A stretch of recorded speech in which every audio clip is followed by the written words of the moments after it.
भगवान शंकर की आराधना से प्राप्त हो। क्या नहीं है? हम सबको कहते हैं कि अगर दुनिया में अगर आपका कोई नहीं है, यदि आपको लगता है कि मैं तकलीफ में हूँ, मैं कष्ट में हूँ, मैं परेशानी में हूँ, मैं बहुत विघ्नों में पड़ा हुआ हूँ, मैं बहुत तकलीफ़ों में घिरा हुआ हूँ, बहुत परेशानी में घिरा हुआ हूँ, तो हम उनसे भी कहते हैं सारी समस्या का हल एक लोटा चाय। आप भगवान शंकर के मंदिर जाइए, देवालय जाइए, शिवालय जाइए, शंकर की आराधना करने जाइए, शिव की स्तुति करने जाइए, भगवान शंकर के मंदिर में एक लोटा जल चढ़ाने जाइए। आपकी जिंदगी के जितने दुख होंगे, जितनी तकलीफें होंगी, जितने कष्ट होंगे, वो मिटेंगे। एक ऑपरेशन करने के लिए अभी अगर डॉक्टर हॉस्पिटल में ऑपरेशन रूम में जाता है तो पहले वो भी अपने ईश्वर को याद करता है कि परमात्मा कृपा करना, ये मरीज को मैं अंदर लेकर जा रहा हूं, ये हाथ भले मेरे होंगे, मैं भले कितना भी साइंस पढ़ा हूं, चाहे मैंने कितना भी विज्ञान पढ़ा हो, पर आखिरी में श्वासें देना तेरा काम है, इसकी श्वास चलती रखना, इतनी कृपा जरूर कर देना, इसको ठीक कर देना। वो मेरे हाथ में नहीं है, पर तू जब कृपा करेगा, तू जब करुणा करेगा, तू जब दया करेगा, तू जब कृपा करेगा, तो सब कार्य अपने आप सफल होते चले जाएंगे, सब कार्य अपने आप सफल होते जाएंगे।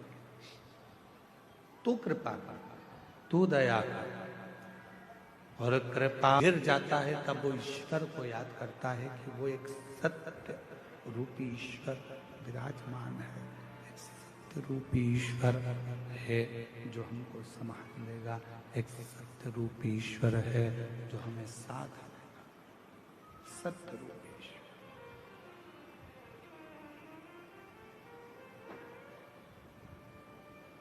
इसमें से चिड़चिड़ आवाज आ रही है तो थोड़ी देर सही चलता है, थोड़ी देर गड़बड़ हो रहा है, फिर चिड़चिड़ बोल के फिर बंद हो जाता है, फिर चालू होता है। सत्य रूपी ईश्वर है जो संभाल सकता। अब आप लोग यहाँ कथा श्रवण करने के लिए आए हो, यहाँ पहुंचे हो शिव महापुराण की कथा में, भगवान शंकर की आनंदमय कथा का रसतत्व ग्रहण करने के लिए आए। किसके भरोसे आए? हमारे भरोसे पर, किसी व्यक्ति के भरोसे पर नहीं। आप शिव पुराण की कथा यदि श्रवण करने के लिए कच्चे गांव तक, कांकेर जिले तक पहुंचे हो, तो वो किसी के भरोसे नहीं, देवादिदेव महादेव के भरोसे पर कथा श्रवण करें। किसी व्यक्ति विशेष के भरोसे पर कथा नहीं,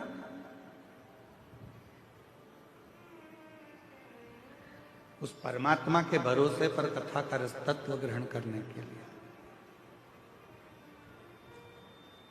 एक बहुत सहजता की बात है, अपने घर की चाबी रोड पर चलने वाले व्यक्ति के हाथ में देकर आ जाते हो क्या? जम के बोलो जरा, अरे बोलो तो नहीं।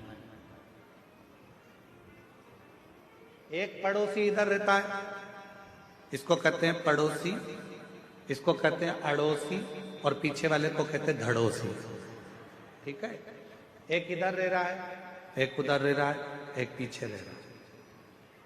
इससे भी पहचान है, इससे भी पहचान है, और उससे भी पहचान।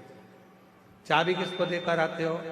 जिस पर तुम्हारा पूरा भरोसा है, चाहे वो फिर 2 घर छोड़कर रहता हो, चाहे फिर वो 8 घर छोड़कर रहता हो, चाहे फिर वो पीछे रहता हो, या भरोसा नहीं है तो तुम अपना कोई रिश्तेदार भी है उसको भी चाबी नहीं देते। अगर भरोसा है तो वो चाबी आप अपने नौकर को भी दे देते हो। भरोसा है तो चाबी फिर किसी को भी देकर आओगे, तुम्हें विश्वास है कि मेरा घर ये संभाल लेगा। ये चाबी अगर मैं इसको देकर जाऊंगा ये देख लेगा। फिर वो नौकर क्यों? फिर तुमने भरोसा रिश्तेदार पर भी नहीं करा, पड़ोसी पर भी नहीं करा, अड़ोसी पर भी नहीं करा, दड़ोसी पर भी नहीं करा। वो चाबी आपने अपने नौकर को, एक सेवक को, एक चाकर को वो चाबी आपने दे दी, वो चाबी आपने प्रदान कर दी। भरोसा था तो चाबी दी है।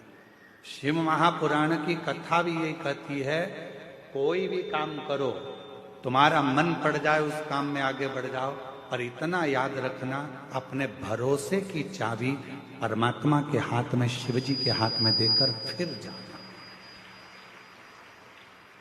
विश्वास रूप की चाबी, भरोसे की चाबी देवाधिदेव महादेव को समर्पित करना, भगवान शंकर को देना। शिव को जब भरोसे रूपी चाबी प्रदान कर दोगे, भगवान शंकर को जब ये हृदय की भरोसे की चाबी आप दे दोगे कि बाबा मेरा कोई नहीं केवल है तो केवल तू है।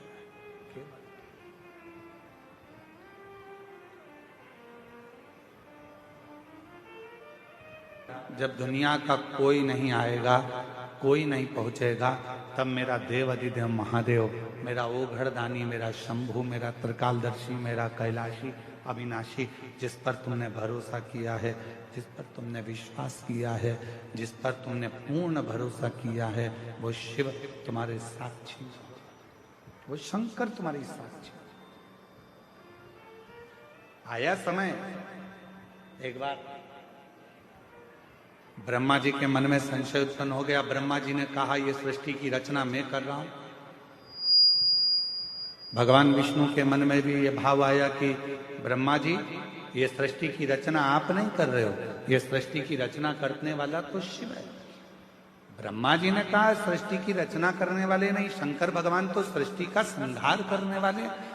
तब भगवान विष्णु ने कहा सुनो ब्रह्मदेव, सृष्टि की रचना करने वाला भी शिव है, सृष्टि को चलाने वाला भी शिव है, और सृष्टि का संहार करने वाला भी शिव है। शंकर के सिवा कुछ भी नहीं,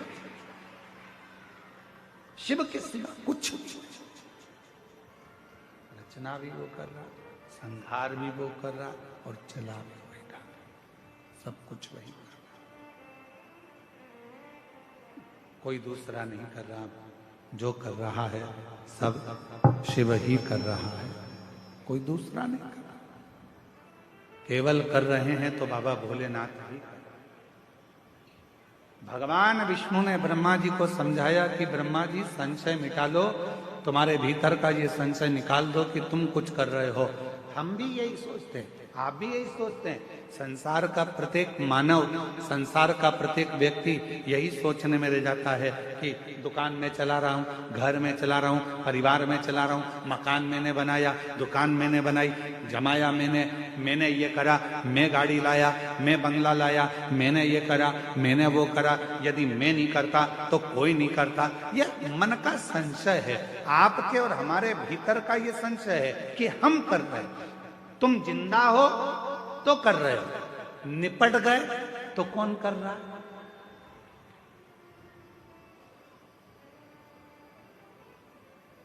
क्या रोटी नहीं मिलेगी मरने के बाद? क्या घर नहीं चलेगा मरने के बाद? क्या परिवार नहीं चलेगा मरने के बाद?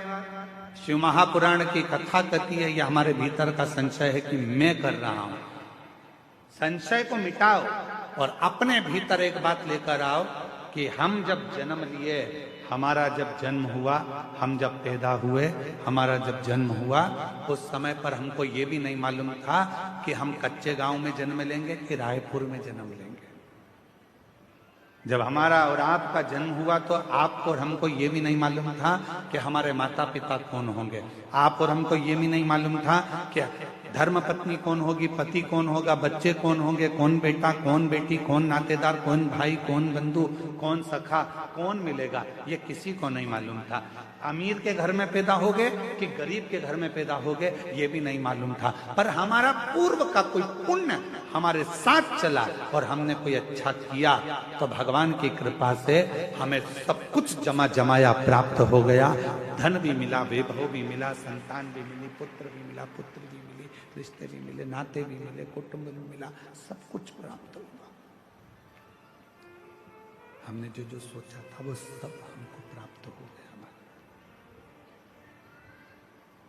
करने वाला मेरा शिव है। घर किसका, गाड़ी किसकी, बंगला किसका, सब उसका, आपका और हमारा कुछ नहीं।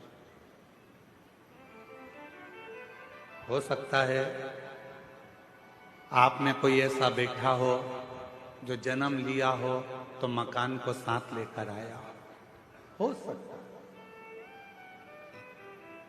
गाड़ी साथ लाए हो, बंगला साथ लाए हो, धन दौलत साथ लाए हो, कुछ नहीं। कितनी विचित्र रीति है मेरे परमात्मा की, कितनी विचित्र रीति है मेरे भोले बाबा की कि जोड़ते तुम हो, लाते तुम हो, कमाते तुम हो और ऐश करते हैं आने वाली पीढ़ी के लोग, आने वाली पीढ़ी।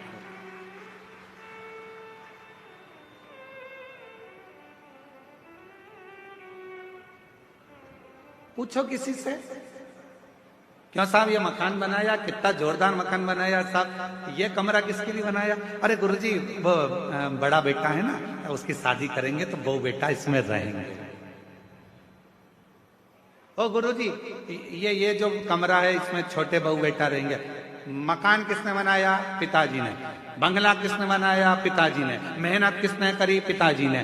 दादाजी पिताजी मेहनत करते करते करते करते करते करते छोटे से मकान में रहते रहते अपनी पूरी जिंदगी को निकाल देते हैं और आने वाला विचार क्या करते हैं कि मेरा बेटा, मेरी बहू, मेरी बेटी, मेरा दामाद, मेरा परिवार सब सुखी रहे, ये अच्छे से रहे, इनका घर अच्छे से रहे, ये दोनों इस कमरे में रहेंगे, ये लोग इधर रहेंगे, वो लोग उधर रहेंगे। और जैसे जैसे बुढ़ापा बढ़ते चले जाता है, मालूम पड़े तुम जिस कमरे में रहने का विचार कर रहे थे, समय आने पर वो कमरा भी बच्चों को देना पड़ जाता है और फिर एक दिन हॉल में पलंग डालकर दोनों को रहना पड़ जाता है, आते जाते लोगों को देखना पड़ जाता है।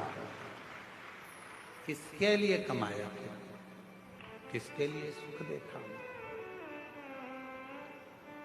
शिव पुराण कहती है कुछ भी मेरा नहीं है, तुम्हारा क्या है? शिव महापुराण में भगवान ने पूछा कि तुम्हारा क्या है?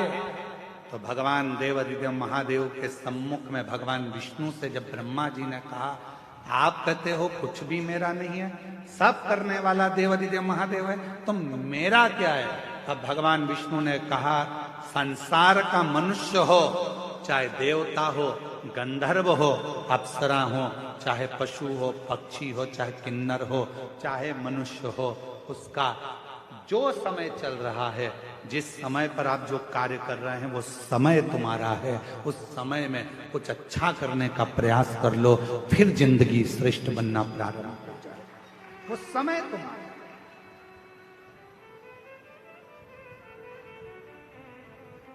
अब वो समय ही हमने छोड़ दिया तो हमारा जीवन तो बेकार।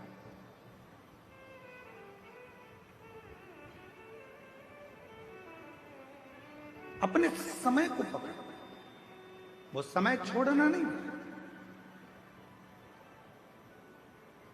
उस समय को पकड़कर भगवत भजन में जब मन को लगाओगे, शिव की आराधना करोगे, भगवान शंकर को एक लोटा जल चढ़ाओगे, शिव महापुराण की कथा का रसपान करोगे, तो वो समय तुम्हारे अनुकूल सुख प्रदान करेगा तुम्हारे।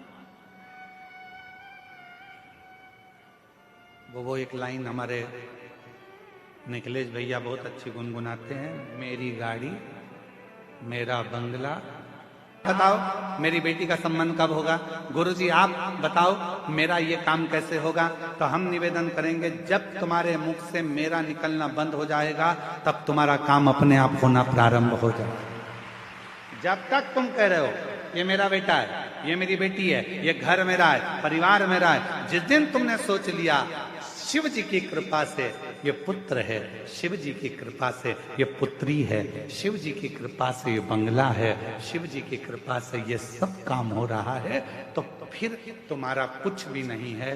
तुम्हारा घर परिवार, बेटा बेटी, कुटुंब, कबीला, मकान, गाड़ी, सब कुछ शंकर चलाएंगे, सबका व्यवस्था शिव करेंगे। तुम्हें कुछ नहीं सोचना, तुम्हें तो शंकर के आश्रित हो जाना,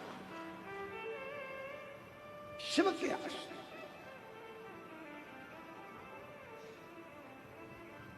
और हम वही तो आश्रित नहीं हो पाते, हम आश्रित नहीं हो पाते। अभी देवघर में कथा थी, कथा के तीसरे दिन हम कथा कर जा रहे थे तो रास्ते में एक माता जी खड़ी